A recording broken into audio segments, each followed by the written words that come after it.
Okay, I'm back. Oh, excellent. How are you? Doing well. It's early for you. It's like 11 in the morning, isn't it? Yeah, it's about 10 after 11. Yeah. Are you a morning person?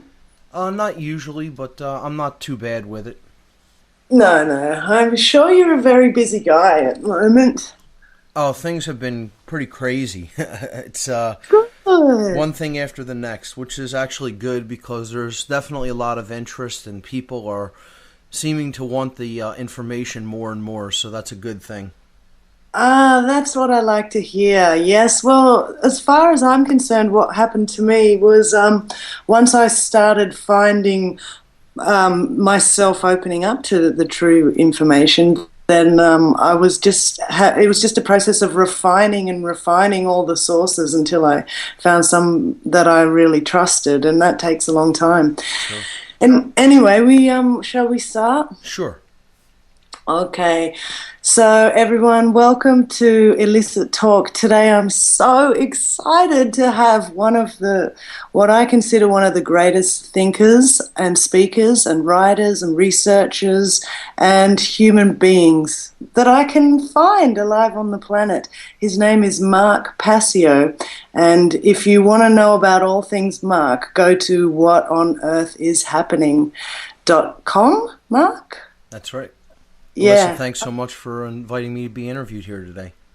Oh, you're always so humble, which I love about you, but at the same time, you can really stick it to people when they're not getting a concept or when they're remaining willfully ignorant or even willfully nescient. Is there a possibility of that? I've just been learning this word for innocence, nescience. Yeah, nescience is about not knowing through no fault of your own because the information was absent or unattainable. So I would say that really can't be willing, but ignorance certainly is willing. That means that you don't know because the information was there, but you willfully chose to ignore it or not pay attention to it. And therefore remained not knowing of it when you could have learned. So that definitely is something that is willful and to me is inexcusable, especially if it's information that needs to be understood because its lack is causing suffering. And that's the situation that humanity finds itself in, unfortunately, in the current day. Okay, so when people are nescient, it's not it can't be deliberate. But sometimes when people are ignorant, I even wonder if it's a kind of nescience from themselves because they don't actually know what they're ignorant to. Does that Sure. make sense? Yeah, Yeah. it does. It's because they've been dissuaded from even thinking that this information is important or needs to be understood. It's a mind manipulation tactic that the powers that be often use. They don't even hide information anymore because obviously information really can't be hidden the way it used to. We For have sure. access to communication systems now that are global and instant. So what they do instead is by ignoring it and by casting doubt on it or casting ridicule upon certain bodies of information, they are now simply dissuading people from looking into that body of information because they're convincing them that it isn't necessary or that there is nothing to that information. So the technique has actually shifted in the modern world, and the people who are actually in control through their knowledge of the occult don't even hide it anymore, and protect it viciously. What they do is they simply cast derision upon it and, say that's evil, that's bad, that's something that you don't need to know about, and that's something you should never look into. And that technique of mind control works quite well. It works amazingly well. I mean, all my life I'd been ridiculed for any kind of spirituality, not just by my family, but by a lot of society. And as I got to about 30, mid-30s, I started to realize anything that you're ridiculed for is a good direction to go in. Quite often it's a truthful direction that the majority of people are just not willing to even look into because they don't want to be shown up to and ridiculed. It's so pathetic how weak we all are. Yeah, more likely than not, the areas that people are loath to go into is something that you're going to want to look into and understand, because there's a reason that those people have been dissuaded from looking into that information. And I always talk about the two main bodies of information that people really need to explore and understand. What is the occult, that I talk about? Occult, of course, means just hidden. It comes from the Latin verb occultare, which means to hide, to conceal, or to keep secret. And people will ask then, well, what is that knowledge? What is the knowledge that you're talking about that these rulers, that this ruling class wants to hide? Well, it's the knowledge of the self is the first body of occult knowledge. There's two main bodies that comprise it. The knowledge of how the human psyche works and operates, our deep-seated motivations and desires, the knowledge of how the subconscious mind works, etc. So that's the microcosm, or what I would simply call the inner world. It's the monad, the individuated unit of consciousness. To understand and know the self is so important, because if you don't know how you work, if you don't know how you operate, if you don't know how the psyche works, it's going to be very apt for manipulation by someone else who does have that knowledge and possess it and understand how it works. And they're going to be able to gain a tactical power advantage because they have a knowledge advantage about how the psyche operates. The second body of knowledge, the other half of the occult, is what I would simply call the macrocosmic body of information, and that's knowledge of universal laws. And these are laws that operate in the physical domain and operate in the non-physical domain, or in the domain of consciousness. So they are laws that bind physical matter, and they are laws that bind behavior. And people have to understand both of these are working, not just the physical laws that we break down and pick apart and analyze and understand through the physical sciences, but the macrocosmic knowledge of the occult also comprises what I have termed under the umbrella term natural law, which are the universal moral laws that govern the consequences of the behavior of intelligent beings in the universe. Yeah. So that's what occultism comprises. And if you just think about that body of knowledge right there that I've laid out, that's just about everything that is of value that we could possibly know. It's of everything of value that we make decision-making processes with. That is everything that we guide our behavior with.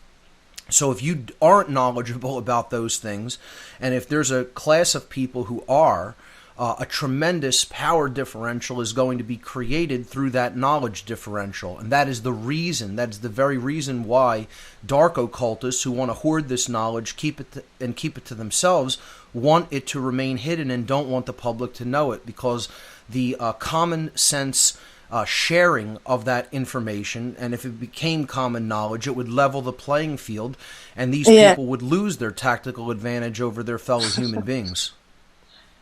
So this is really interesting, because I can tell you gleaned so much insight into how we're being controlled by being on the side of the so-called satanic controllers, in a sense, when you were involved in occult societies when you were younger.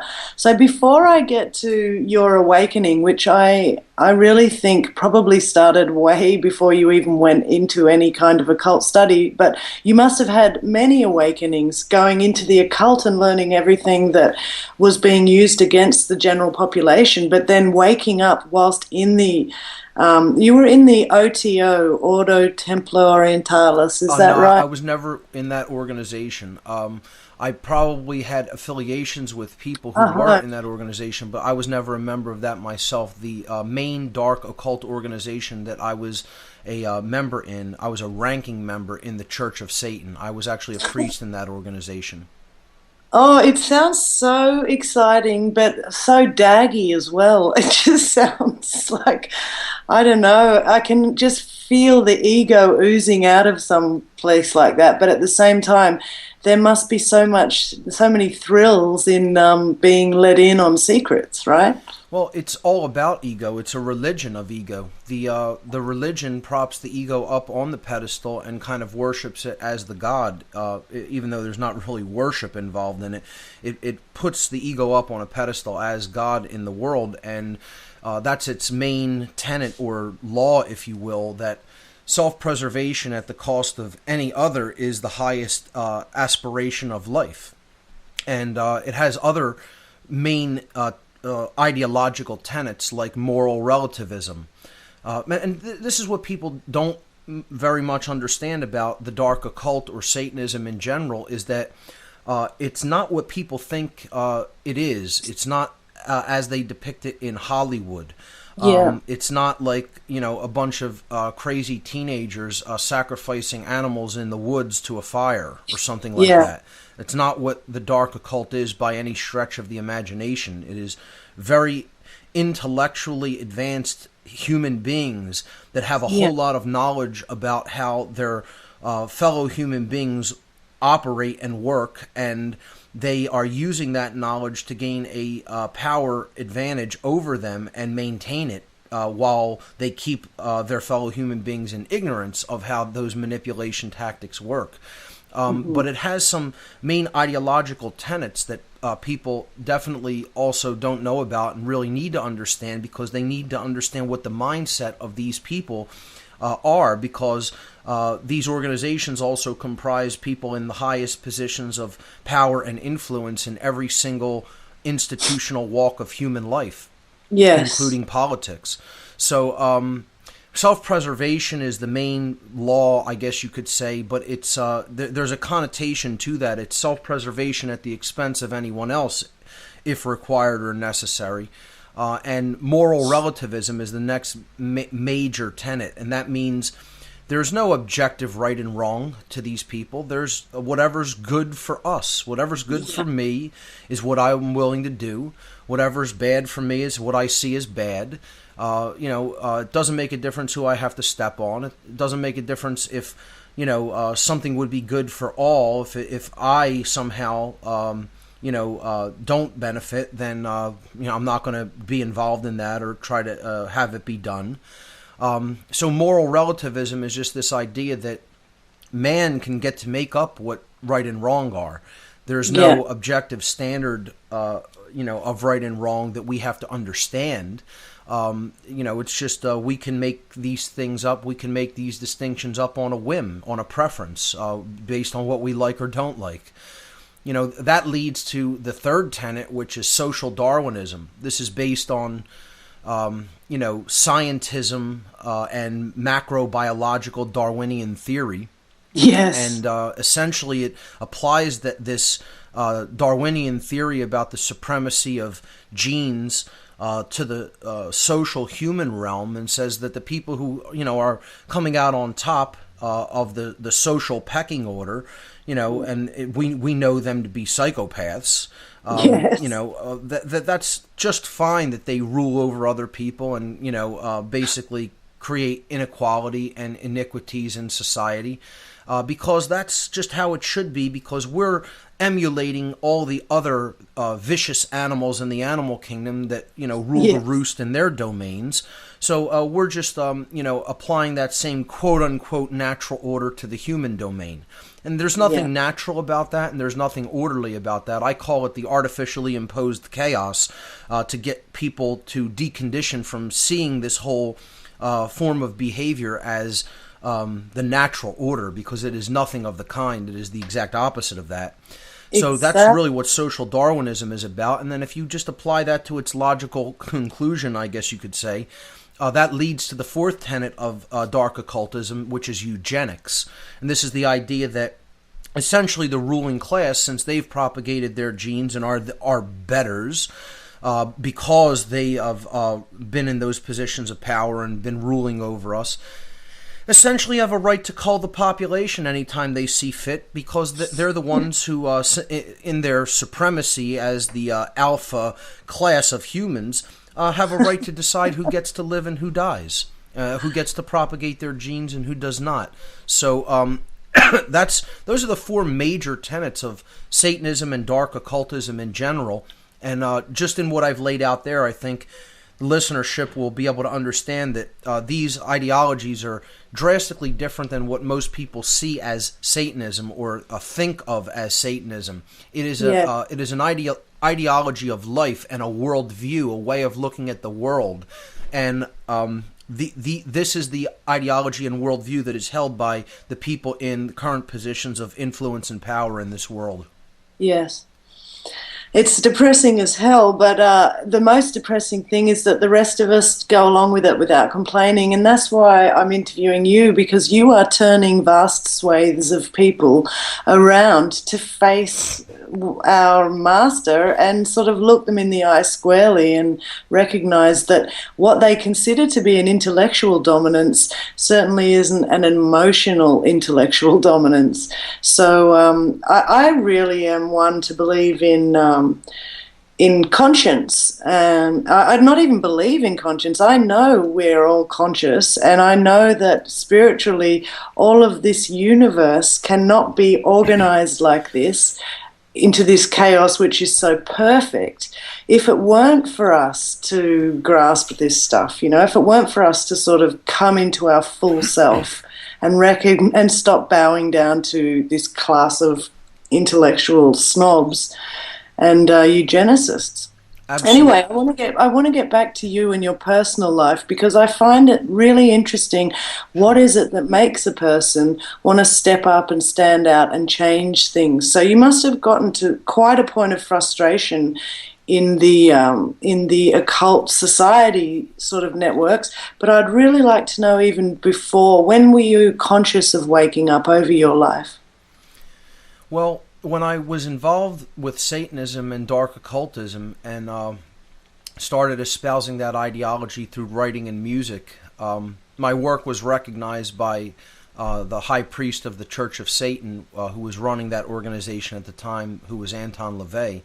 He appointed me a priest within that organization because he liked my work and my skill set and my communication skills. Can I just ask, Sure. Is any of the music on What on Earth is Happening yours? It is. It is not. No. None of my personal music is shared up there on that site.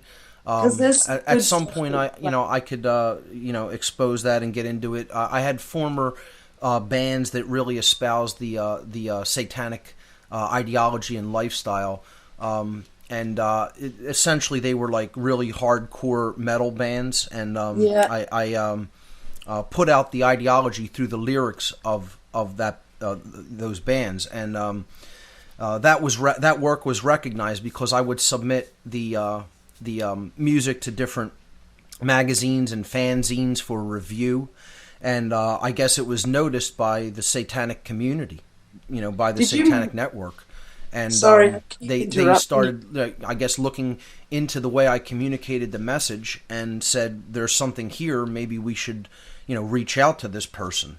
Because that's what they do. They put their feelers out. You have to understand, it's a psychological vetting and filtration system that interfaces with the public.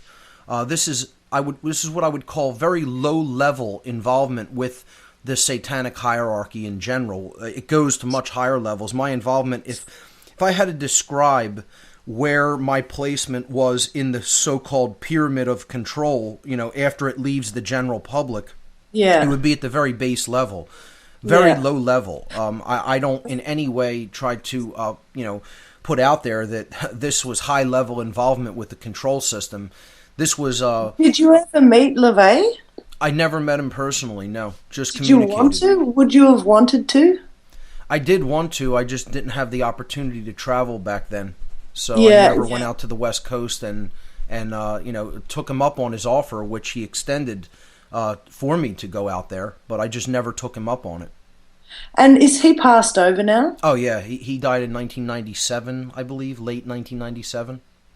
Right. Anyway, let's get back to your awakening. He appointed me the year before he was he died, which was in early 1996 is when I was appointed by LaVey. I had been involved in Satanism prior to that, obviously.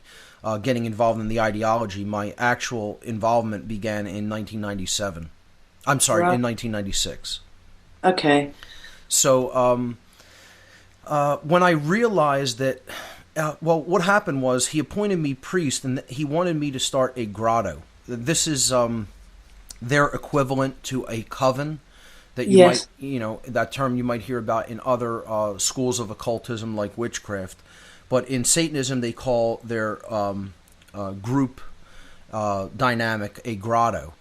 And I didn't want to do this because I had considered Satanism a very personal thing that was about just, knowledge that was held within the self and then wielded in the world to gain a power, tactical advantage over your fellow human being.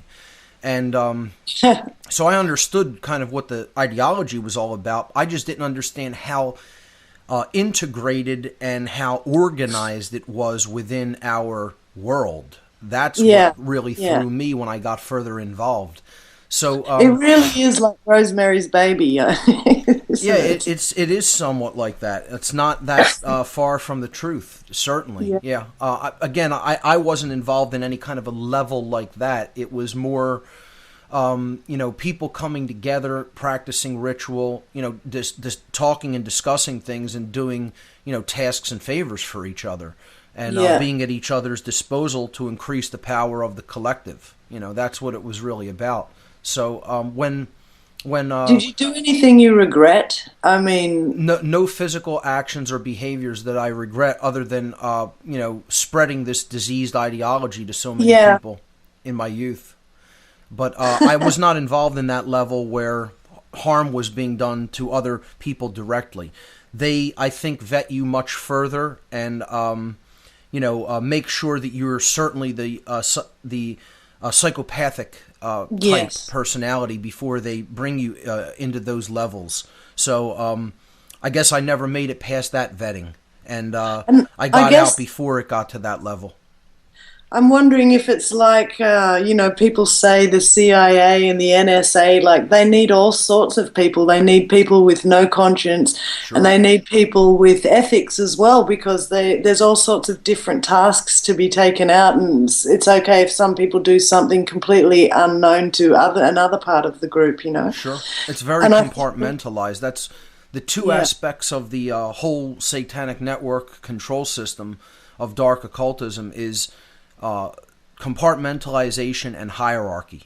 This is how they maintain both secrecy, rank, and doing things that one body of the interconnected network may not be aware that the other is doing. So, they'll get certain people to go along with certain tasks and agendas, while others are in ignorance of those tasks and agendas.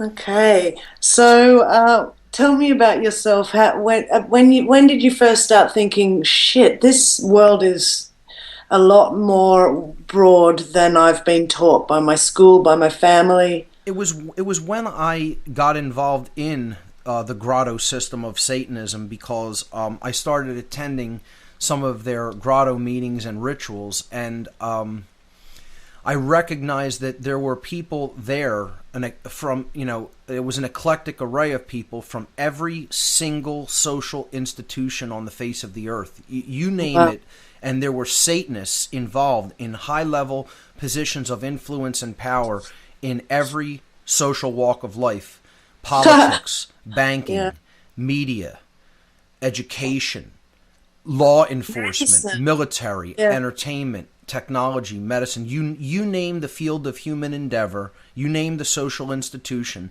there were Satanists in those positions: doctors, lawyers, judges, police chiefs, police officers, doctors, bankers, politicians. Did you learn about Bohemian Grove before you went into the satanic circles? I did not. No, I learned about that subsequently, but my involvement with Satanism allowed me to deeply understand what that ritual and what that place is really all about. I was actually explaining this on another show I did earlier this week, that ritual is all about the destruction of conscience. It is an ancient absolution ritual, which is about forgiving yourself for harmful deeds that you have not yet done. And this is why they do this. What they're doing is they're killing their conscience, so that will immolating conscience. Hence, it's called the cremation of care. Okay, they're immolating conscience symbolically in effigy, so that will symbolically represent the immolation of their conscience and not caring about what they're going to do in the coming year. And they go back there each year to perform this absolution ritual. And they call the baby that they immolate, okay, the effigy, so-called, of this baby that they immolate. I was saying on another interview that I don't even believe it really is an effigy, or if that one is an effigy that they do in front of the whole crowd, which is basically people who aren't even in the know about what this ritual is all about themselves. They're just useful dupes and people who want to be in the in crowd. I think a real sacrifice is being done behind the scenes. Yeah, there's some child sacrificing going on that's like the private members area at the end of the night. Yeah, I would say the real high-level priest class is doing the real ritual of sacrifice behind the scenes, and they're just using the focused energy and intention of the people out in the front to add power and energy to the entire ritual. So, but it's ultimately all about the destruction of conscience. That's what that absolution ritual at Bohemian Grove is about. I didn't have that knowledge when I was even involved in Satanism. There was so much I learned in hindsight after my actual physical involvement. There were many things I didn't understand about their ideology even while being involved. They call people the dead. They don't refer to the mass public, as people, human beings, the public. No, they call everybody else that's not them the dead. Well, that's their name for people, because they say if you're not using your consciousness, if you're not actively involved in learning and acquiring knowledge and understanding what is really going on, then you don't have any thought, actively. If you're not using your care and your emotions, then you're dead emotionally. And if you're not active and actually doing behaviors that can change things and make different things happen in the world, then your actions are dead. So if the three components of consciousness, your thoughts, your emotions, and actions, are all inactive, inert, essentially dead, they consider your consciousness is completely dead, and therefore, for all intents and purposes, you're not truly alive. And that's also how they excuse themselves, or, basically forgive themselves for doing a lot of the things that they do, because they say, we're not doing this to live people. We consider these people completely dead. They're not active. They're not conscious. They're just meat puppets. They're just, bags of flesh that are essentially inert and going through biological processes, but they're not really truly alive, So we can do whatever we want. This comes back to the birth certificate, where we're all turned into corporations orating corpses, And so we really are dead until we start to sort of open our minds up to the way we've been enslaved. But a lot of people just don't even seem to want to do that. What was the catalyst for you that made you snap out of this consciousless or self-obsessed stage of your life, where you were only caring for yourself and your own whims, to want to stop and change and turn around and you teach everything you've learned in secret? Well, it happened, I guess you could say, in two stages. The first was when I recognized that these weren't people who were, working separately, but instead working together toward a common goal to increase their own influence and power at the expense of everybody else's rights and freedom. And they were really trying to create a world that was ruled by them, which was a world of slavery, and I didn't want to be involved in that. I wanted personal power for myself. I didn't want everybody to be enslaved. That was never, what I was about or what I wanted. But the real answer to that question is deep suffering. Even after I got out of my involvement with these people, I continued to really espouse the ideology and hold on to it because I was programmed, and see, the main thing to understand is that these people didn't program me. I was already satanic before I ever got involved with Satanism, and this is what has to be understood about the world. Most people are living in a satanic state of mind already. Yes, and it's deliberate, and it's been put across us. I even see my mum or my dad make a certain comment or do a little small thing, and I can see that it's the flip side of how they really would be. And they don't actually realize that they've been sort of controlled into that dark way of, or that ignorant way of looking at things. It's a worldview that's propagated, and they're propagating this worldview out to the public because they know that the only way that they can really rule the entire world is if the world is in a satanic mind state. Yes. At a lower level, the lower level minions of Satanism are going to be the slaves of the whole satanic system, with a small class of an elite priest class ruling the entire body of slaves. And that's why this ideology doesn't even care about its own members. They're all thrown under the bus, so to speak. Yeah. So we have to understand they are able to continue to manipulate and do what they're doing because the public is held in the thrall of the satanic mind state. This worldview and ideology is operating at a lower level throughout the whole public. And I would say that was indoctrinated into me by the very culture that I live in, by family members, by educators, so-called educators, teachers, by other people in the culture all around me. I was already in a satanic mind state at a lower level before I ever became involved with any kind of official capacity in an organized dynamic with other Satanists, for sure. And so when you started to wake up inside yourself, probably before and during and after your time in those circles, who did you start to talk to and share it with? I guess there's not many people on the inside you would have wanted to speak to. No. Well, to just wrap up that last question, the second part of the awakening was like really deep suffering because I was still in the mindset and I was still bucking natural law constantly in my life, and that just led to deeper and deeper suffering in my life until something snapped in me and said, hey, I have to change my worldview. There's something that I'm doing that's causing all of this suffering, and until I change that, I don't think I'm going to see different external results in my life. When I started to change that, then I started to see the external results that I was receiving in daily life from the universe changing drastically, and I was beginning to understand how natural law worked at that point. Yes. But the other question was about who did I reach out to?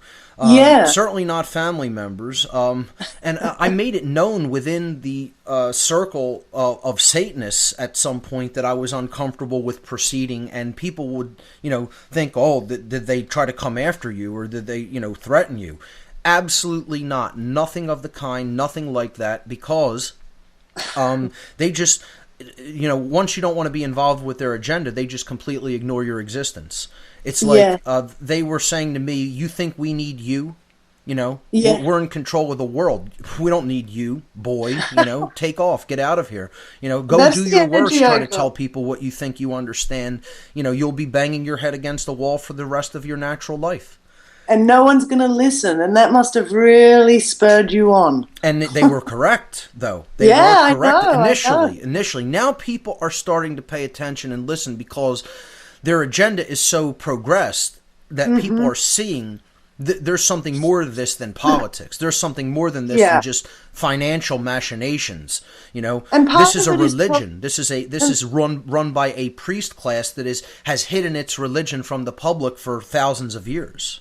And they're a bunch of mind fuckers because they are releasing so much information to awaken that percentage of us that are inquisitive or open-minded or self-possessed enough to pursue information for ourselves, in the sense of something like the Boston bombing bullshit or the Sandy Hook. I don't know exactly what's happened there, but I know that there's so many lies surrounding it that they're false flag events.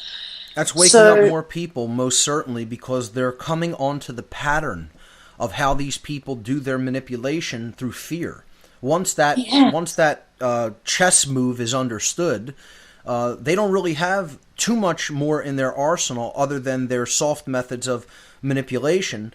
And once people see those patterns and start working within those psychological frameworks to understand how they work, they're not going to be effective anymore. And that's what we need to get the whole population to, that point of deep understanding about how their tactics work. That's how you steel yourself against them. You understand how they work, and therefore you aren't affected by that technique anymore.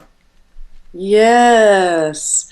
So you must have found it enlightening for yourself, being the first person to go out and start speaking so publicly against it. And so, tell me, who did you share it with? Well, I don't know if I'm the first, but I would say, I might be able to elucidate on the tenets more clearly from the perspective of deeply understanding their mindset and worldview. I think that's what I've brought to the table, that even if other people have come forward and, outed people like this, that they haven't made it clear enough to the general public what exactly their entire worldview and ideology is all about. That's what really needs to be understood, because we need to understand how we are reflecting this worldview in our lives and in the positions, in the mindset that we currently hold as a people. And until we get out of satanic thinking, we're not going to make any progress, and we're certainly not going to change anything. So the things that started waking me up to spiritual truth is when I started really deeply looking into real occultism, not dark occultism. Started looking into the light side of the occult. And this is what people have to understand. It's not all one thing.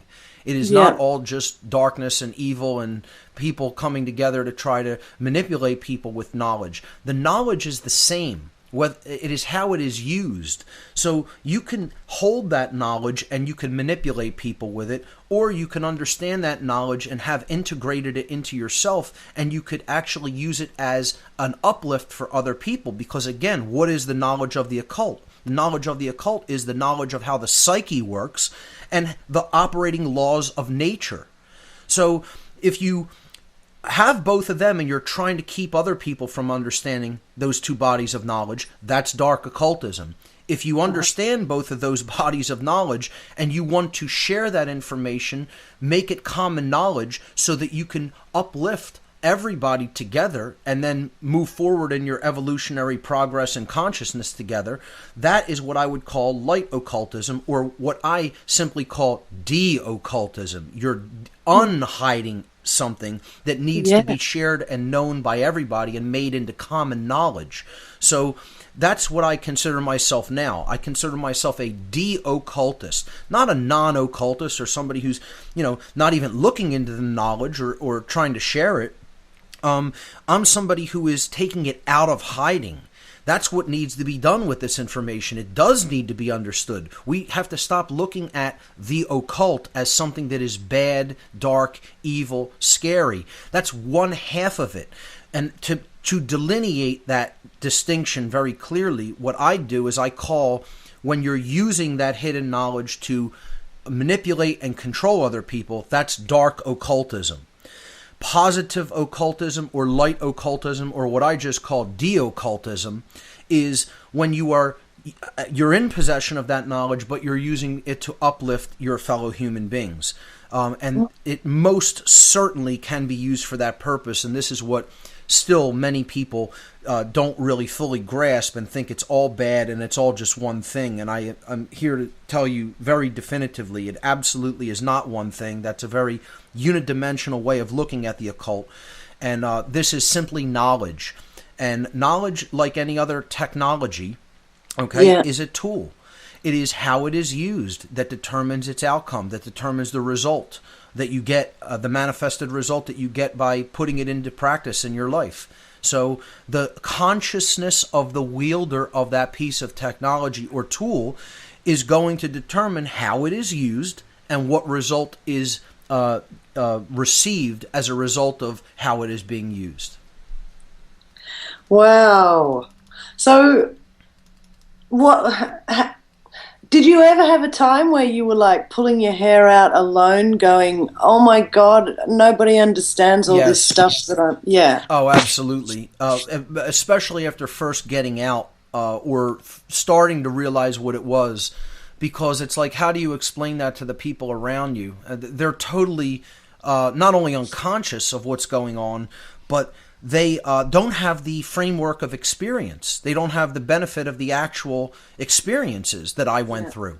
And that's what I have to constantly remind myself of today.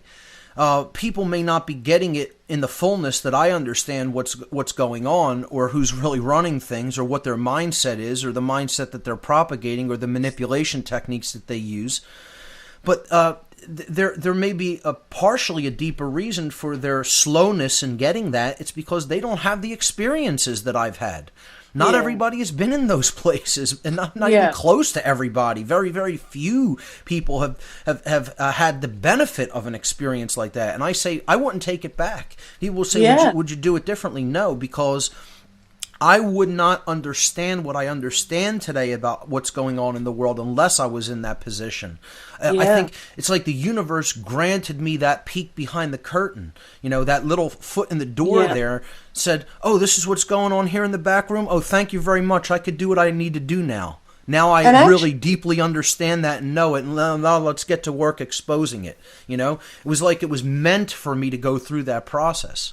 So, and what started really waking me up, to even go back to your former question, some of the things that I was looking into, I have to tell people that trying to get to the bottom of the phenomenon of the possibility of interaction with non-human intelligences, of human interaction with non-human intelligences, looking into the UFO phenomenon, the alien abduction phenomenon, things like that, really started helping me to see how deeply hidden a lot of knowledge and information was. Yes.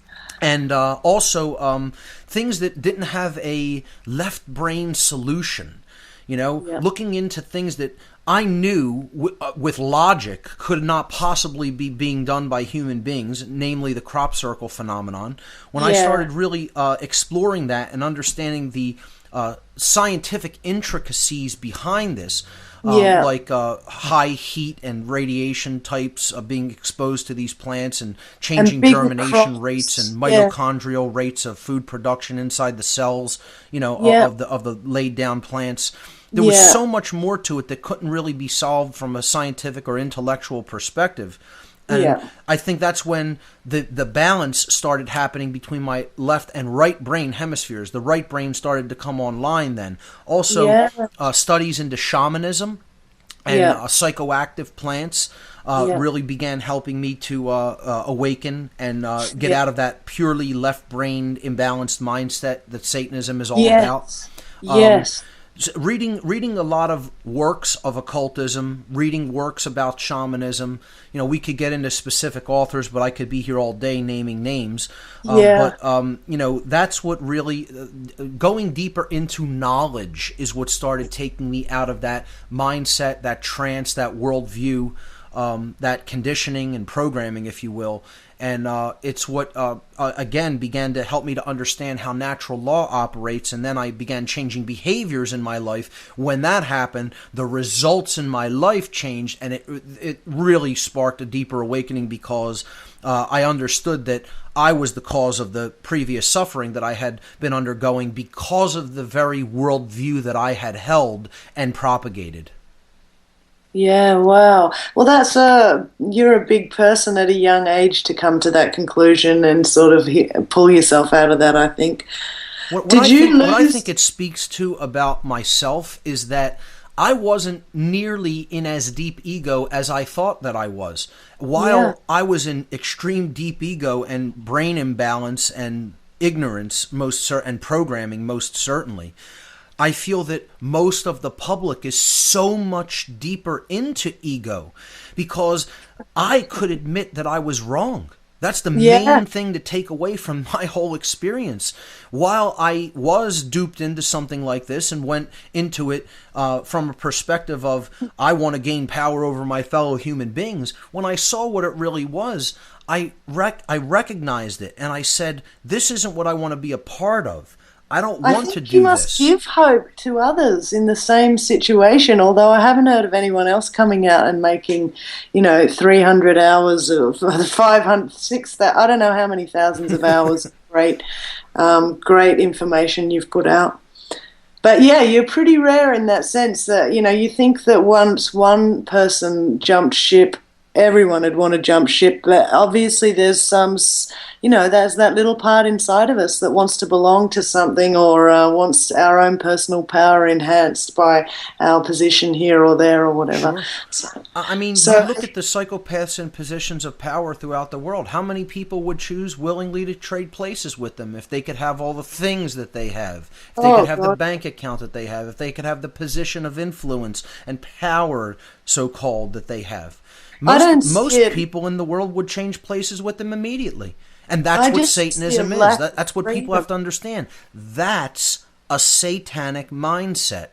If you say, I'd trade places with a psychopath to have the things that they have, to be in the position of power that they have, to have the amount of money that they have, if you think like that, that is Satanism. Because it's saying, all I really care about is myself, my own position. It doesn't make a difference whether it's just. It doesn't make a difference whether it's right. It doesn't make a difference if it's leading to suffering for other people. If it's good for me, that's what I want. In the moment, that's Satanism. And people don't grasp on a wide scale that that's what Satanism is. Most people are in that mindset. And I call this level of this ideology, I call it mini-me Satanism. A little cute name for it. Because you're not a Satanist in the highest ranks of the hierarchy, okay? Those are who I would call the priest class of the satanic hierarchy.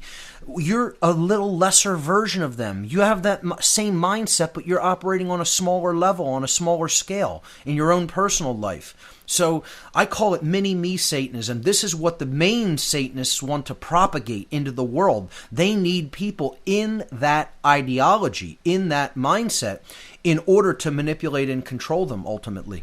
And everyone is pretty much in that mindset when you go around. I mean, even if it might be like, oh, I'll help my neighbor, but deep down I don't care about the fact that we're bombing Pakistan or something like that. And that it always reminds me of that brilliant Aaron Russo film where he says he actually asked, I think it was Nicholas Rockefeller, how can you let some event happen that's going to kill hundreds of Americans, thousands of Americans? And he replied, why are you worried about anyone else? Right. Just worry about you and your family. That's it. It's like such a bizarre idea that we're and not he all outed himself right there as a Satanist. I mean, that's a Satanist. It doesn't even make a difference if he's involved directly in the actual hierarchical organizations, which he probably is. But it wouldn't even make a difference. In the position that he's in, with the amount of money that he has, the family background that he has, that ideology is a satanic. He is espousing satanic ideology, whether he's consciously aware of it or not. Doesn't matter. It's still the espousing of satanic ideology. Well, you expect it from the Rockefellers and the Rothschilds, but I get it from my dad and my brother, and I just think, wow, like we're all so fucked. We're all Satanists. Oh, they've done a number on the human population. There's no question about it. And see, that's that deep level of ego attachment to that worldview is what has to ultimately be broken down. And that's what our work is to do, is to bring this type of information forward such that other people can understand how diseased of a mindset that they're currently in. And if they're not too deep into ego calcification, they may still want to become well. So, this is what the great work is all about doing. It's about bringing this information to people's attention such that they can start to help heal the imbalance that's already present within themselves. And again, when I look back on my own case of the ego, it was mild in comparison to where other people's mindset is at. I was able to admit that I was wrong. I was able to say to myself, you know what? This is something wrong with me.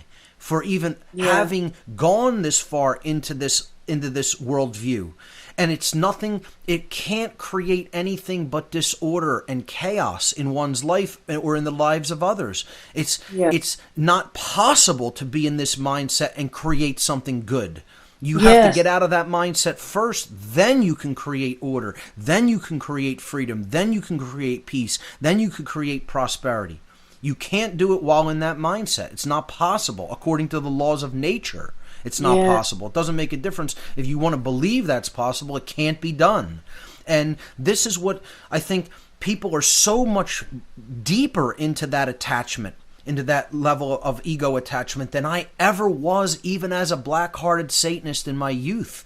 And that's kind of disconcerting because it makes you realize how difficult this work is really going to be and what we're really up against. I am not trying to discourage anybody or create any fear in them.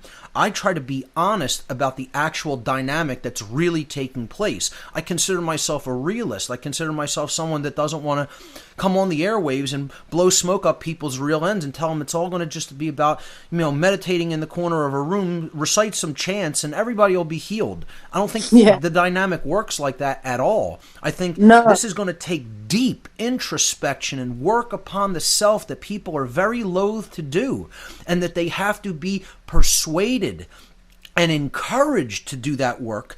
And people are going to have to probably really guide them by the hand and say, look, here's the thing that you need to understand. Here's the thing that you need to work on in yourself. Here's what what has to be changed if you want the things that if you really are going to try to manifest the things you say you want. You can't think like this. You can't feel like this, and you can't behave like this. And that's the thing people don't want to hear more than anything else. Not only don't they want to hear it, we're conditioned not to say, don't do this to people. This is a big New Age ideology, that you can't ever state what's negative and tell people don't do something. Well, when people ask me, well, what's the solution, Mark? What do we actually do? What do I need to start doing? I tell people, I'm not here to tell you what you need to do or to start doing. I'm here to tell people what they need to stop doing. You know what I do?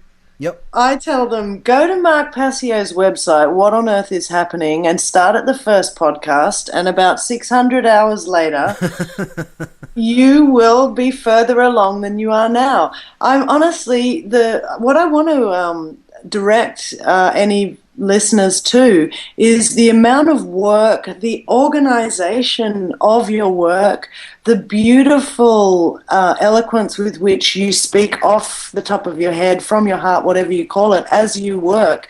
But starting with solipsism, which is this idea that there is no truth and the truth is so big that you can never quite understand it yourself and all of this stuff. Right. And breaking down all of the false ideologies episode by episode, and often repeating things, but they need to be repeated because we have to unbrainwash ourselves. That's right. And so I tell people, look, not only do I listen to Mark Passio's shows, if they're good, I sit there and I scribe them out. I spell them out and I read over them, because there is so much that I need to learn inside myself. Because when I come to another person to try and explain something that I get on the inside, but I don't have the words to explain it, I'm stealing a lot of stuff from you. It's been wonderful to come across your work. Well, there's no such thing as stealing anything from me, because it's all out there for free, and it's there for people to use as they see fit to teach others. That's what it's there for. So you're doing with it exactly what it's intended to be used for.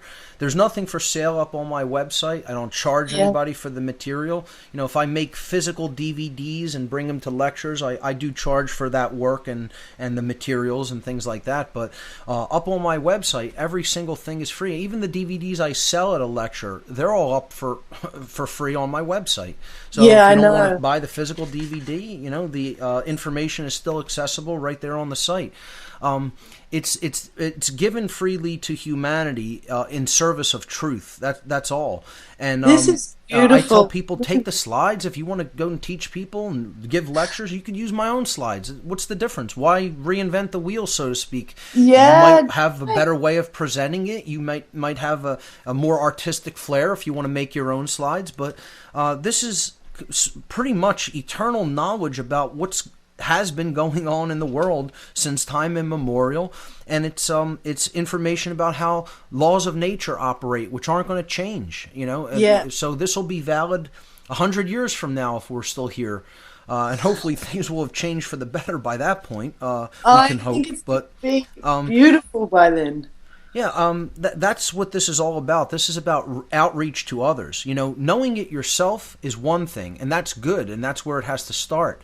But that's only the beginning. See, a lot of people in the New Age circles, and I always keep going back to this because this is a very dangerous ideology and religion, the New Age movement, because of the misapplications of teachings and the distortion of spiritual teachings that are being propagated through it, often by rote and by lack of understanding, not even in a deliberate way to confuse or mislead people. But they postulate this notion out there repeatedly. And we pass it's only them about amongst what we need ourselves. to know. Once we come online and understand things and are, so-called spiritual at that point, then that's it. That's the end of the process. And what I'm trying to tell people is that's the beginning of the process. We have to take this information to others that don't know it yet. It isn't about just understanding what's going on yourself. That's the beginning. Then you need to look and say, hey, is there ignorance around me? Is there darkness around me? Do my fellow human beings not understand what I've currently come to understand? Well, then you need to propagate that knowledge to them, whether they want to hear it or not. It isn't a free will decision to say, it's okay that I don't know this. I'm going to remain ignorant of it because I'm fearful of it. What's happening is the whole society is suffering as a result of that ignorance. So we can't just be content. See, that's part of the passivity of the New Age mentality and ideology. Is it's saying, just be content with the situation the way it is. And if somebody else isn't ready to hear it, don't give them that information. Wrong. That's the exact wrong way to go about things. We need to push this information out into the world in the same way that the dark occult pushes their ideology out into the world. That's why it's called the Great Work. It involves the usage of force, not violence. Force. Force is the ability to get something done. Force is the ability to change something from a scientific definition. So you're going to use force to make any change happen in the world. The same is true with information propagation. We need to put it out there through work. It takes work to put this out there, okay? And it takes continuous persistence. You need to be persistent. Courage is required, knowledge is required, and persistence is required to do this. You have to step out of your comfort zone. You're going to have to create uncomfortable, possibly even tense situations with fellow family members and friends. That's what doing the great work is all about. It's about not being content to let the status quo continue, not being content to let the ignorance continue. Through and the majority repress you. Yes. I was speaking to another one of my favorite teachers on the planet, Mary Elizabeth Croft. Okay. And she said, I told her I was speaking to you, and she was like, oh, tell Mark I love him. She's like, he is so cool. She said, it's so lovely to speak with a man, in capital letters. And she's like, we are all so sick of men with no gumption. I was like, gumption, that's a cute word for the kind of what I call bravery or courage to face the great powers that supposedly be. But the more of us that stand up and do it, the less power that they have, of course. As they say, many hands will make light work. And that's what we need. We need to increase numbers and get more people teaching this information. Knowing it, again, is one thing. That's the beginning. But I would say people aren't really actively involved in the process of true awakening and promoting the general awakening of humanity until they get involved in propagating this information in some form or another themselves. But you have to be so evolved, Mark. Like, I've been away from my family for 4 years, and I really thought when I came back that they'd all be hip to the fact that 9/11 was an inside job now, and they'd probably even be looking up a few things themselves. But nothing has freaking changed, and their ignorance is definitely willful. And this shows you how correct the idea is that we need to propagate this information and speak it at all times and places, whether anybody is ready to hear it or not. The more they hear this from more people, the more it will sink in. And whether they even look into it or not, it will become common knowledge by osmosis from them hearing this over and over. That's really what programs somebody, right? They're programmed according to what they currently think about how the world operates because they've heard it over and over and over, repeated to them by the media. That's the other thing. The television keeps people in the trance mindset so much because it's constantly speaking the deception and the lie to people. I'm in a house with my mum and dad at the moment, and it's been 2 months, and it's been beautiful to be forced together. But it's shown me how useless I am at teaching, how egotistical I still am because I get really frustrated that I can't change them or awaken them or whatever it is that I want to do. And even today I was thinking, they're just starting to relax around me, and I'm starting to relax around them. After 2 months, we're family, and we're all in the same house together. And the reason why everyone's starting to relax is because I'm living about 10% of my personality here, because the other 90% has been repressed. It's been repressed all my childhood, and since I came back, it's like everybody would jump down my throat collectively if I would try and bring something up. So it's just. So I take a very different approach to this than most people will even be comfortable in hearing, because the great work is very unpopular. Okay, what I would say we need to be doing as people who are attempting to propagate the truth is ganging up on an individual. Yes, I like that. Okay, now most people will hear that and they'll almost be horrified by that. I'm glad you like it because I like it because I know what you and I are doing right now, having this conversation in an empty room. This is a form of ganging up, and I know that one day in the next 3,000 years, somebody in my family might listen to this and they might feel a bit ganged up on because it'll be 2 against 1 for a change. We need a conspiracy. We need to formulate a conspiracy. We are conspirators. And all conspiracy means is to breathe together. That's all it means. What that really comes from is the Latin prefix con in Latin means together or with, okay, at the same time as together, okay? And then spiro spirare, the verb in Latin, means to breathe. And that is the root of the word spirit in English, okay? And spiritus in Latin. It comes from spiro spirare, the verb in Latin. Because that which is infused with the breath of life is that which has spirit within it.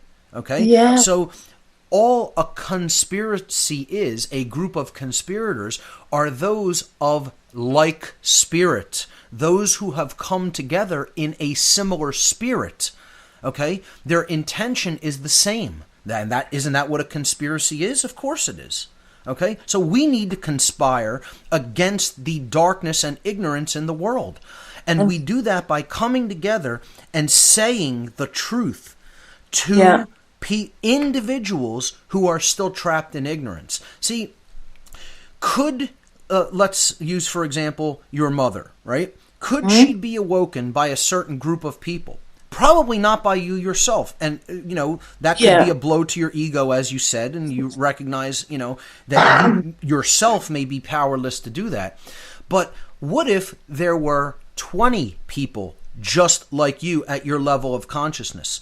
Could you wake then your mother up if you all continuously worked upon her, continuously brought that information forward to her at all times and places to a point where she could not ignore it or actually get away from it?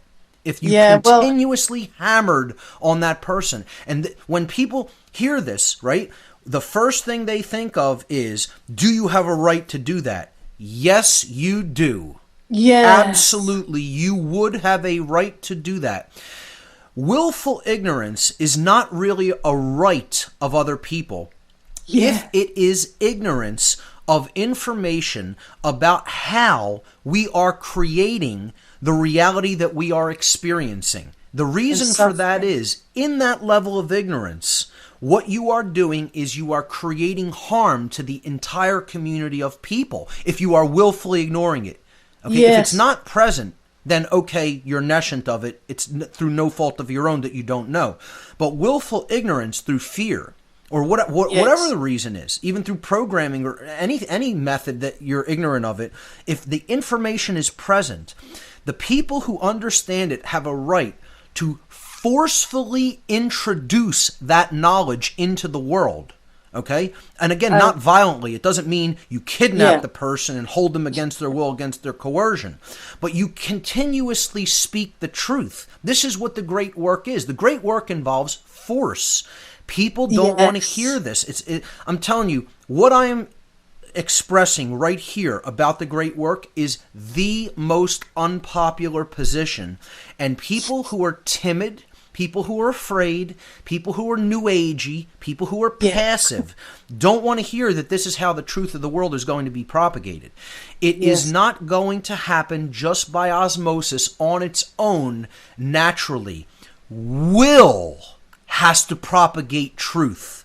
And let me just state that emphatically once again. The truth is not just going to naturally propagate itself at a time of universal deception and deceit and ignorance. It has to be propagated by means of willpower. This is what the New Age community does not want to admit, does not want to understand. yeah, People who consider themselves spiritual do not want to get this because yes. they have this passive approach to spirituality. They're Well, if lacking the anything sacred negative comes up, masculine component of right action, of yeah, willpower in the world to change things, not to wait for change to happen, not to expect a savior to come down and rescue us, to make change happen in the realm of human consciousness by speaking the truth to other people at all times, at all places, no matter how uncomfortable the situation becomes. And if we gang up on individuals, we individuals have to hear something. It's been said 7 times from yeah, 7 different people, at wow, least, in order for them wow, to even consider it as being the case, as being true. Then they may, at that point, start to research it or look into it for themselves or take it into themselves fully and consider it fully. Think about that. How many people have actually continuously attempted to bring any kind of truthful information to your mother as a being? Probably just yeah. you. Maybe one Well, or two other I people, would have thought maybe. just me, but I when I first came back and I mentioned to my mum, "Oh, the Boston bombing, that's all a big hoax. You've just got to look at the photo record," and she looked at me, and I could see in her eyes that it wasn't the first time she'd heard it as a theory, Mm-hmm. and she didn't look at me like, "Oh, you're freaking crazy. Right. It's another one of your nutcase ideas." I could see her sort of like a penny was dropping inside Right. her that, oh, it's another person who's going to tell me that, and before I leave here I am going to sit them down with those photographs, and I'm going to take them through, and then they're going to have to sit with themselves while they have that mind-blowing Yes. realization that there are not only is there a little bit of dishonesty in the media, but the entire media is created for the purposes of misleading us, and that possibly there is so little truth in it that, but not only the lack of truth, but when you recognize like why a government or a section of government might set up an event like this, or even a private group might set up an event like this, it's for a reason, right? It's not just for fun. It's actually steering the whole of humanity, Right. and affecting us psychologically by traumatizing us. And they go to great effort, and thousands of people must be involved. And you've got to start asking yourself, it's not just for kicks for them, it's about bringing in an agenda, and that's what we're Right. seeing And now with trauma and fear. yeah, Absolutely. and And making it's a technique that's worked so wonderfully for them throughout the years. Finally, people are starting to catch on to it and see the pattern. To go back to the example of, you sitting down with your parents and bringing things to their attention. I could give you a little anecdote about me doing that with my own mother. I'd love.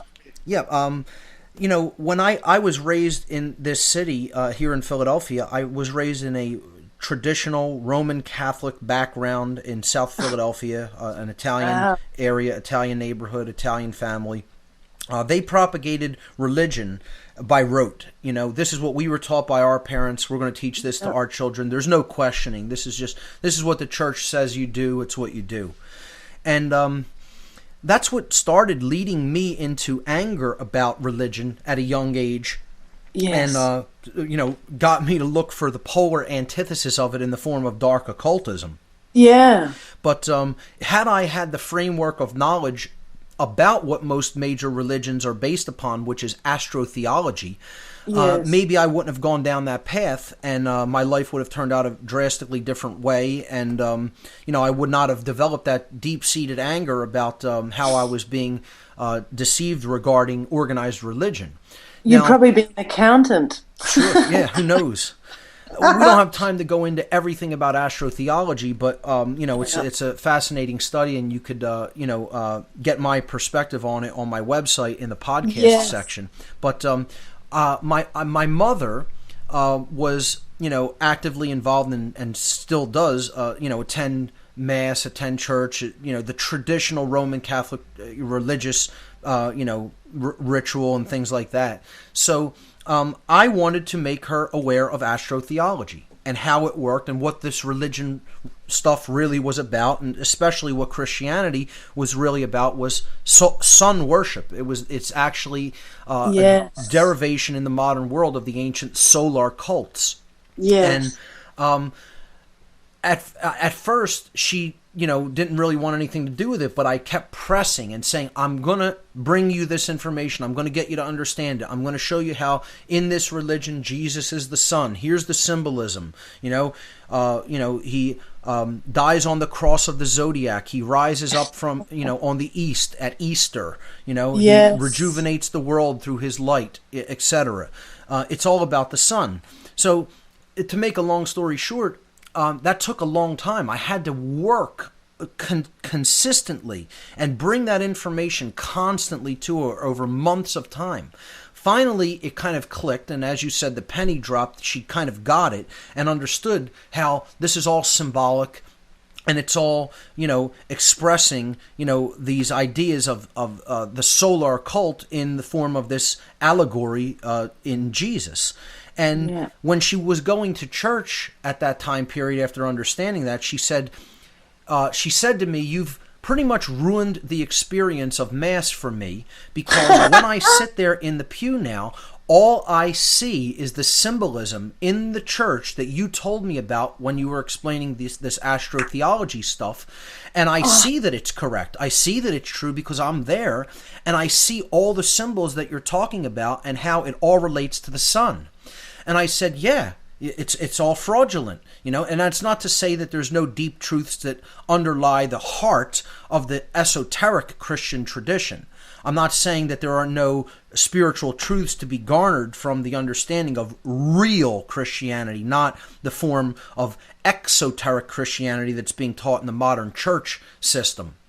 So when she said that, I said, well, okay, good. You know what you need to understand. You understand now. And I, in conjunction with the astrotheology teaching, I was showing her videos and documentaries about the sex crimes and abuses of children that had gone on within the Vatican, and how the church just conveniently covered that up, paid the parents off that had horrible abuses done to their children, molestation done to their very young children.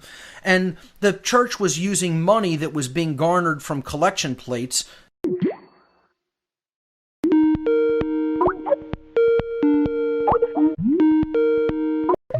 Sorry, did we drop there?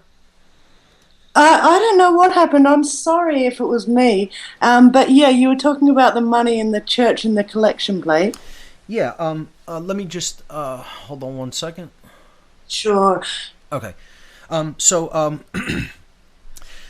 She said, "No, I'm still going to go to church. I'm still going to attend mass." And I said, even though you know that the money that you're going to be giving them, how it very well may be used, even though you know about the fraud regarding this whole tradition is based in astrotheology. And she's like, yes, because this is all I know. This is all I'm comfortable with. What else is there? In other words, she's saying, I have to have this type of quote unquote spiritual framework, even if it's been ruined, quote unquote, by the truth. Okay. Yeah. Because what is the alternative to this? This is all I've been raised with. This is all I've ever known in my life. So it's that level of fear of the unknown that keeps people in this state of total ignorance and going along with what you know to actually be wrong. And see, what has to happen with somebody like that is at least 10 other individuals have to bring that person the same information and also stick it to them that they should not continue to be involved in an organization that does things immorally like this. And fraudulently like this. Then maybe we'd make some headway. But think about it. There's not enough people teaching this information. There's not enough people deeply knowledgeable about the real situations that we are in to gang up on people like that. So until we build numbers, until we have more teachers, and until our family members and friends know this information so well that they could teach it to others, then we could start ganging up on people and saying, okay, well, 2 or 3 of us are going to talk to this person this week, and we're going to all bring them the same information. It has to actually be done like a coordinated, targeted attack. Literally, we have to look at this as information warfare. I'm telling people you need to do it willfully, deliberately, and forcefully. That's not to say tie someone down in a chair. I didn't shackle my mother's wrists and tie her down to a chair and say, you're going to pay attention to what I have to say. But every time you're around them, you have to bring new information to them and keep repeating things. Repetition. That's a technique of mind control, repetition. That's what we need to be doing. We need to be repeating things over and over and over and over endlessly to people until they get it, until they recognize the truth in what you are saying. Yes, I'm just realizing, one of the things that happens when I get together with my family is that I feel that the other 4 of them are picking on me, or the other 4 plus their wives, partners, and whatever are enjoying ganging up on me as if they want to bring me back over to their side. And it does feel like a bunch of church-going Christian nuts sort of trying to actually save me from my mindset, because they act as if my mindset is harming me. And what I'm trying to tell them is your mindset is harming all of us. That's right. So don't worry about the fact that my mindset may give me a few so-called disadvantages in this current society according to your ideals of what's important and what's not. And what I'd like to address in that is that people will hear this and say, you're promoting duality, you're promoting dualism, you're promoting infighting between people. No. What I'm promoting is the one thing that is the only thing that is truly unifying. Truth itself. Truth itself is singular. It is the thing that we need to unify over, Yeah, well, the fact you talk about solipsism is brilliant, and the way that you talk about truth. Like when I was having a discussion with my dad when I first got back, I was talking about this concept of solipsism, and he was saying, "Oh, there's no such thing as truth, and this and that," and I couldn't remember from all of your stuff I've listened to how I could put it so succinctly in one sentence, because everybody's like, "Oh, what? There is no truth. Your truth's different from my truth."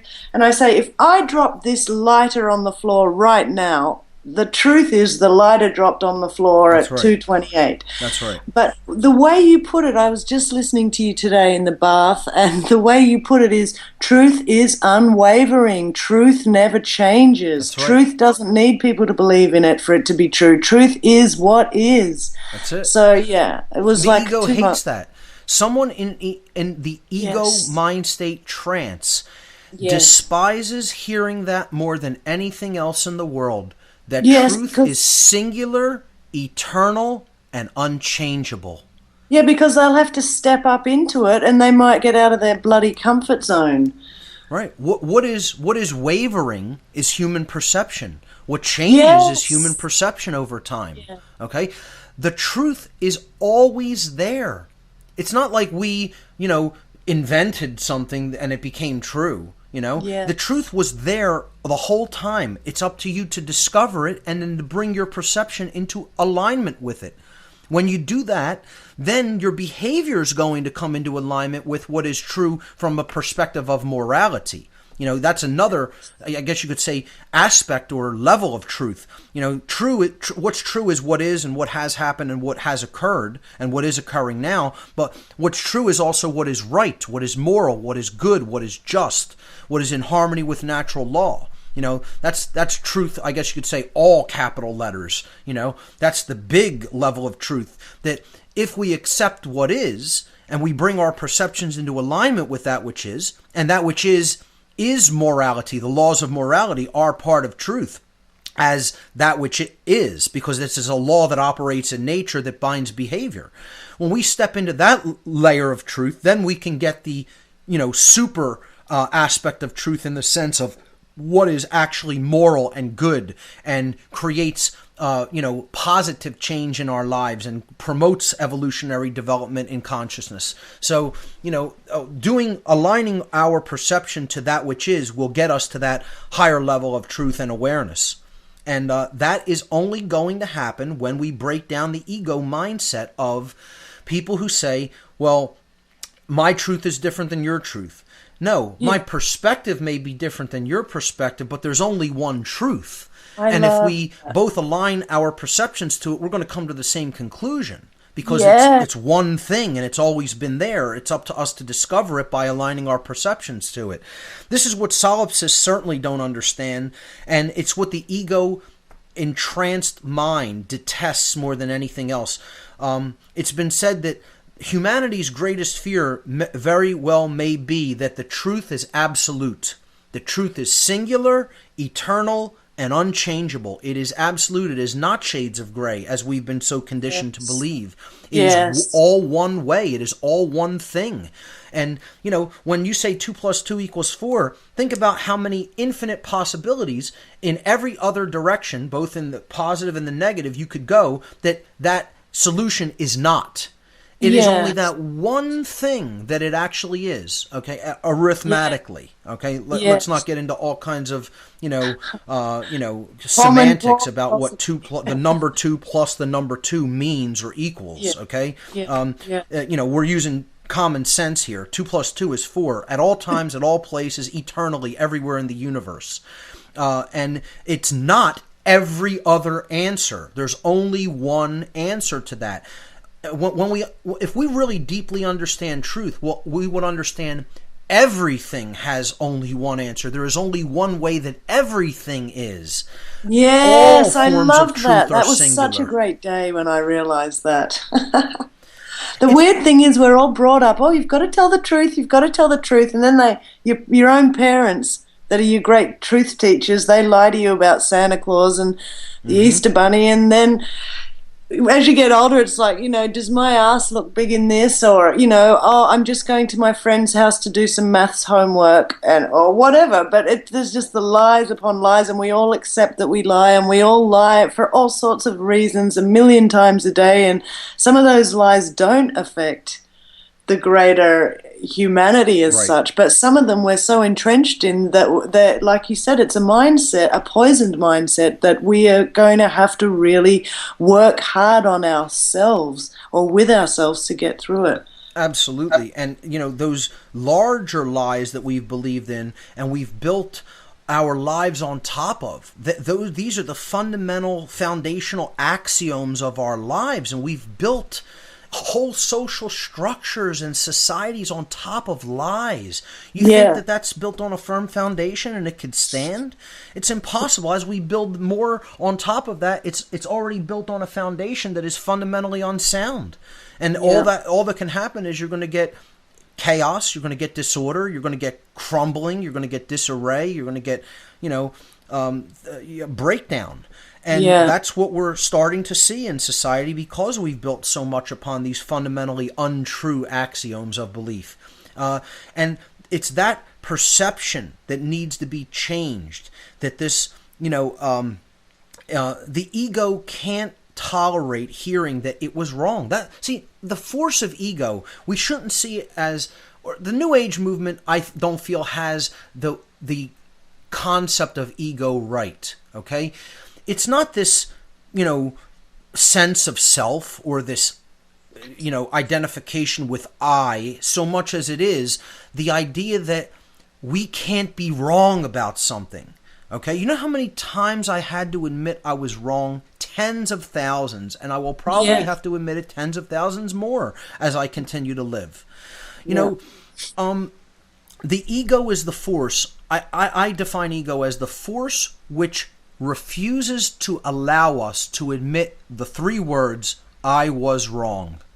When people can't do that, if you have a person that you know or see in their daily interactions in life that has never admitted that they were wrong, never offered someone else a sincere apology. Most people I know, a lot of people really...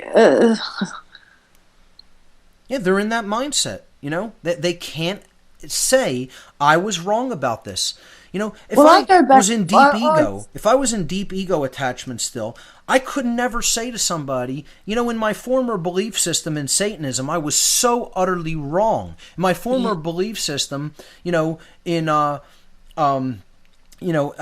accepting religious indoctrination in my youth, I was completely wrong and I didn't understand what it was really about. I was once a statist that believed in the legitimacy of government. I was completely wrong. I was once eating poisonous food in my complete ignorance of what was being put into our food. I was completely wrong about what I thought about that food not harming me. It was definitely doing harm. So did you hear my moon landing comment? Say again? Did you hear what I said about the moon landing? Because that's one thing I've certainly been wrong on, or changed my mind on many times. There's so many things, the intent of government, false flag attacks, the banking system, what our money, the belief in money in general. There's so many things people are still attached to that are completely untrue, that what has to happen is the calcified ego needs to be broken down with truth. Truth is the solvent that breaks down the solute. Okay, and it decalcifies the whole ego. It decalcifies the soul, I guess you could say. And in breaking down that ego, the person will finally be able to admit, I was wrong. There is a truth that exists independently of my former perceptions, and I can come into alignment with that truth. Oh, wow, what a beautiful world we're moving into. Can I just say, Mark, we've already been speaking over an hour and I've only asked about half my questions, so maybe we can arrange another time or we can keep going for a little while longer. If you want to have a break, you can let me know, or if you want to stop today. I think today. this might be a good place, good timing to stop this particular session, and then maybe we could do another session like this in the very near future and pick up for part 2 and go into some of your other areas of inquiry. Because I'm really enjoying the philosophy that you're extending and the the understanding, but I also I really want to get into you personally, but also I want to, while we're on the subject today, if you wouldn't mind just a couple more Sure. minutes on the Course in Miracles, because I was discussing that with Mary Croft, and that's a great book. I had it by my bed for 20 years, and I found a lot of great stuff in there. Even though I was never into the Bible, I was raised on bloody Darwin until I had magic mushrooms and found God in my own way. Right. But I had that book by my bed, and even though I don't know if Jesus is real, I don't know if anyone's real, I don't know who's lived and who hasn't, and if people could walk on water or heal the sick, but I've always tried to be like Jesus, even though I don't even know if he's real. Right. But so I really enjoyed that book. I really enjoyed the Course in Miracles, even if it was, I've found out years later, MK Ultra operation or whatever.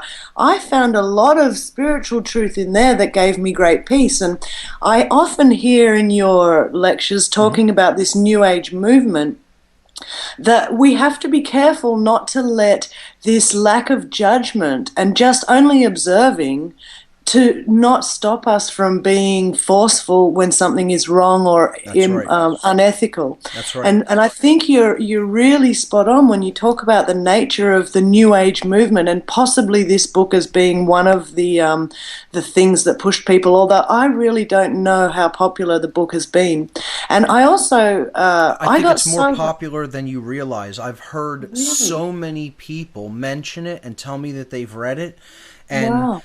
almost invariably, not completely blanket statement, and at all in all these instances, but almost invariably they are very inactive people and who are not Yes, really doing anything themselves. You're certainly an exception when it comes to someone who is actually actively involved in doing something to try to change the dynamic of the world. and But so's Mary Croft. right, Like I mean, if anything could have indoctrinated me, I was already into the New Age philosophy in a sense, even though I never called it New Age. I always called right, it Old Age, because like my first job, I wanted, like I say, I wanted to be like Jesus. I thought I'm going to go and practice hands-on healing, So I've right. been a massage therapist for 20 years, but I also recognized that it didn't disable me from being able to use force to change minds around truths Right. in that way. But I can see that it could have been used to do that. Like one of my dear friends who is a musician. He went on to study medicine, Chinese medicine actually. So he went more into the New Age philosophy, I suppose. But he won't touch or look into any of this stuff for that reason, because Right. he's in that headspace of, oh, if you look at it, you'll make it real. Right. Or that doesn't exist for me, that negativity. Like I don't want to hear about children being Yes, sacrificed that and doesn't raped. exist for him. That's what Yeah, I he's call arbiter of truth syndrome. yes, and this That is if the I sort don't of look at it, it's not happening in the world. And this is utter new age nonsense. There's yes. so many people, Alyssa, that will not even begin to watch my seminar on the deceptions that are contained, the subtle deceptions that are contained within the new age movement, just because it is called new age bullshit. Yeah, They it's will such not a brilliant begin to name. watch it. So I told people, when you put it out there to other people, call it streetwise spirituality for the 21st century and beyond. You know, and That's this way they'll good. get this, title that is more appealing or able to be swallowed by them, and maybe they'll give it a chance. But that shows you how shut down a lot of And people how are, engineered we how much can of a be. religion it is for people. Yeah. Yeah. Yeah, well, I've been reading a lot of Dave Gorman lately. He's Dave McGowan, sorry. He's one Hmm. of my favorite conspiracy debunkers. Do you know of him? I do He not. has he has a site called Center for an Informed America. It's a very tongue-in-cheek name. Google it, you will have the funniest time. He's done a great piece on the moon landing. Like they're 20-part essays with so many photos. And he is just hilarious as well as an incredible researcher. But he's also debunked the Boston bombing, and he's done a lot of work over probably the last 15 years, really, on stuff. But why am I telling you about him? Ah, I can't remember. Well, we were talking about the New Age movement in general and the Course in Miracles you had brought up. I'd like to briefly speak to that. Yes, please This do. whole this whole thing with the Course of Miracles is yes, there are many spiritual truths contained within it, but then it basically postulates this whole notion that the entire physical universe is a prison of sorts that is there as a trap for the soul and needs to go away. This is a very right-brain and balanced worldview. And that also postulates the notion that since everything is an illusion, nothing here that is taking place could possibly truly matter. And we need to not put any energy or investment into changing anything that is here. So you could see that didn't work. That method didn't work for someone like yourself. You were too spiritually strong and already armed with enough truth to not take that part of the message into yourself. You took the good parts and left the rest. I'm sorry. Yeah, I did. And that's what I was talking with Mary about today. I've just finished a 700 book about a conspiracy, a false flag in Australia. Mm-hmm. And I do believe there's a lot of great information in there. And I probably believe there's about 10 to 20% disinformation as well. Right. But if you didn't go into these deliberate disinformation projects, if that's what it is, or if that's what A Course in Miracle is, if it's a deliberate disinformation project, and they're going to still give you 90%, I think there must be some percentage of us that can know what resonates within ourselves as truth and just leave other bits of the book. Because I really had that book, and I studied it for 20 years on and off. I had it by my bed. I had a friend whose dad did every lesson day by day that you have to do, and he reckons he went mad by the end of the year. So I don't necessarily recommend anyone do it. But one thing I'd like to say is that I am not afraid of any information, and I don't want to be afraid of any information, because all information ultimately must be known by all of us. I totally agree. But I'm so happy that you're doing this takedown on the New Age industry, which is what it is, because I think without your clarity of mind on that stuff, I wouldn't be able to explain to a lot of my friends so many things that you've helped me to be able to see clearer about the fact that our minds are controlled. You see, discernment is what is required. That's what you were able to exercise when you yourself went into the study of the Course in Miracles. A lot of people who are approaching that material don't have that discernment. They're not able to exercise it, and so they're taking it all in and just accepting it all. They're not saying they're taking it all in through the right brain, but they're not processing it through the left brain. So you did the processing stage through the left brain. You took it in with an open mind through the right brain, and that's fine. But then you have to process all of it and say, does this hold out? Does this hold true? Does this come out in the wash? Can I process it, and will it still remain logically consistent? And you did that, and you were able to take the stuff that does resonate with truth and leave the stuff that was deception, whether deliberate deception or deception by rote repeating of, what had already been accepted, a false axiom that had been previously accepted. And I'm not trying to say that this is necessarily a deliberate COINTELPRO or disinformation campaign, although the woman who wrote it does have ties to certain intelligence agencies, and many people will postulate that then maybe this was just given to her to promote. And she says, oh, here's a big money-making opportunity because the New Age movement is going to eat this stuff up. And that's how they do things. I'm telling you, dark occultists do things like that. They will say, we want to propagate a deliberate deception out into the world so it gets people to graft onto it and buy into it. They'll give this whole body of so-called teachings to somebody who wants to become a famous author, and they'll just say, you put it out there. That's it. Yes. And then these people become famous. They make a whole lot of money. Nobody is the wiser of knowing where it really came from. And then it gets propagated out into the world by people who don't exercise discernment and just then blindly repeat it by rote. So that's the danger in the New Age movement. There's not enough discernment happening. It's too much right brain, not enough left brain. They want to dismiss the power of the left brain and the importance of the left brain in logically processing information to determine its veracity. I'm not dismissing the power of the right brain. They have to be in balance together. You need the creativity and intuition and nurturing and compassion of the right brain and the open-mindedness that it makes possible, but you also need the logical, stepwise, clear, progressive, analytical capabilities of the left brain. Without both of those things, you're an imbalanced human being. So that's what I'm trying to say, is that this whole movement has some spiritual truths within it, but there's very little discernment about the things that aren't really in harmony with truth, that need to be rejected, that are being taught as true and just being blindly accepted because nobody's really processing them and analyzing them and determining, does this really come out in the wash as true? Well, this is so interesting as well. I mean, sorry to hold you up a long time on something so interesting. We could talk for a long time about this, but these days, quantum physics is recent unfolding, or may even be a kind of propaganda or whatever.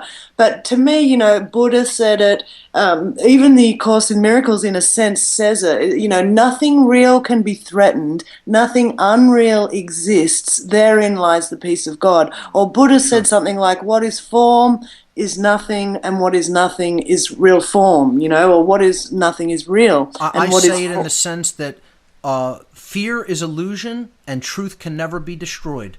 That which is truly not real doesn't really truly exist. It's only a perception of that thing. Yes. But truth does really exist, and we have to align ourselves with the true and the real, and that can never really be destroyed because that's what is. That's what's already here and is always going to be here.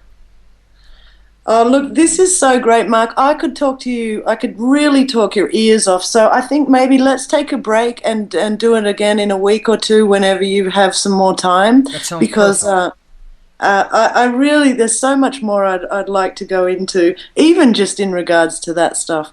Sure. But I want to know. We could do a show on the New Age deceptions, or we could get into, you said you had some other personal questions. Anything you want to talk about or ask, that's fair game, and let's do it again soon.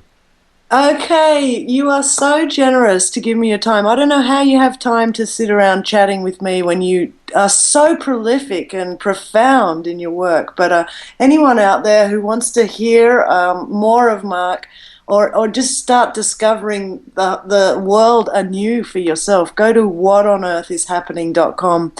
And Mark's also all over YouTube, and he's the are you the originator of the Free Your Mind conference? I am. I was the person who conceived of it and then put it together with many other dedicated organizers here in the Philadelphia area.